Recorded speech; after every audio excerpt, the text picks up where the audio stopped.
Major 1 of the Call of Duty League starts today, and here are my pre-tournament power rankings. In D tier, I've got the Falcons and Gentlemates. Xnate is shown to be the Falcons' best player, and he can certainly handle himself in this league, but they started so far behind the 8 ball, it'll take a little while to get up to speed, and while Gentlemates has been competitive in their matches, they've still only got one win to show for it, which places them in D. In C tier, I've got Cloud9 and Surge. Cloud9 is confusing in that Sib has the lowest hardpoint KD in the league, and that roster is stacked with high-profile names. They're just not meshing and playing well. And, well, Surge is playing online COD from a different country, so it's hard to know how they'll perform on LAN, but we have to place them where their record is. Moving to B tier, I've got Rocker and Heretics. Rocker's roster complements each other well. They just don't quite have the firepower to compete with the top 3 to 4 teams, but you can tell they put the time in and are well coached.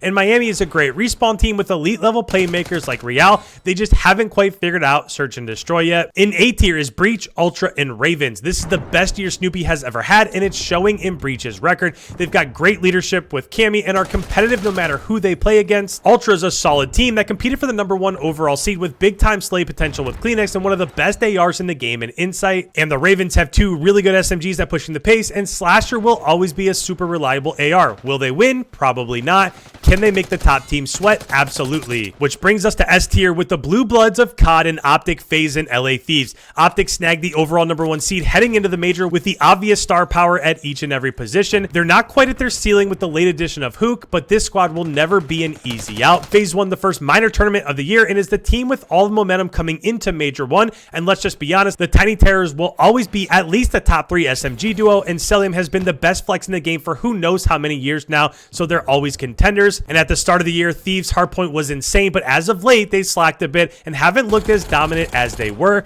They can absolutely win Major 1, but they can also get upset with how bad they've been playing in Search and Destroy. Let me know who you have winning Major 1, and be sure to hit that plus.